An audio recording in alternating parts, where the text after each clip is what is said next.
Everyone can have vastly different desk setups ranging from where you work and how big your desk actually is, which is why the DeskBoard Buddy is actually designed to be as accommodating as possible, which is why you can actually use the DeskBoard Buddy if you have a small desk, a big desk computer or a laptop.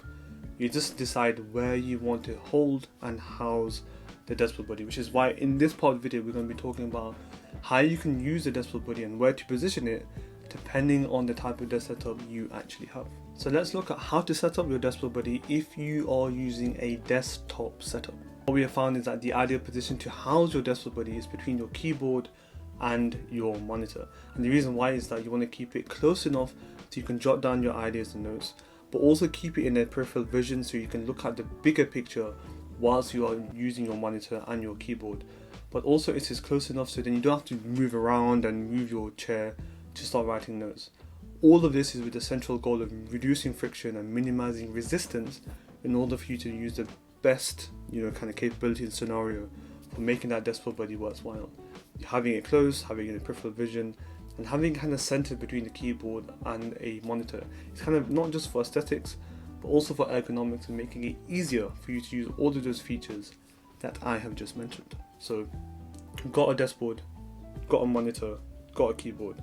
Slap that DeskBoard Buddy right in the middle and you can get cracking. If your desk is too small to fit the DeskBoard Buddy between your keyboard and your monitor, what you can actually use is floating monitors to prop up the monitors and give you enough space to have your DeskBoard Buddy right in that position. It's not ideal, but that is a way around to have more space so you can nicely fit your DeskBoard Buddy, as you can see here. Now, if a floating monitor is not an option for you, you can actually have the DeskBoard Buddy at the left or the right of your monitor, especially just in front of your keyboard. Because if you are right-handed, you can have the DeskBoard Buddy just in front of your mouse and keyboard, so it's easy for you to write and easy for you to look. Still keeping it within that peripheral vision as much as possible. Consequently, or if you are left-handed like me, you can keep it on the left-hand side to make it easier for us left-handed people in the world.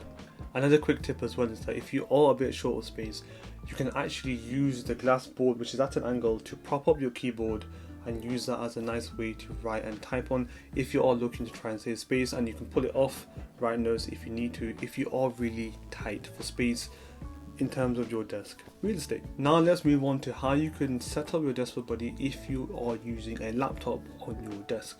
Now the easiest way to look at this is that you want to house your DeskBoard Buddy on the left or the right hand side of your laptop machine, just to make it easier for you to write on and easy to access.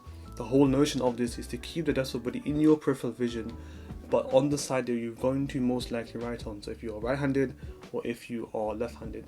So the notion is that if you have an idea, if you've got a burgeoning, question that you need to note down, or some information that's really important you need to make sure you don't forget, it's then a lot easier for you to note it down even if you are using a laptop. And then it makes it a lot easier for you to prop up that DeskBoard Buddy if you need to put something in or take something out. And last but not least, if you want to use that phone and tablet stand as a second screen, it's at a nice angle that's in your peripheral vision to make life easier for your productivity workflow. So now we've talked about the DeskBoard Buddy features. We've also now addressed how you can set it up depending on your desk and your computer configuration. I think it's now time we move on to the science-based evidence of how we can utilize the DeskBoard Buddy to boost our productivity and performance. So let's get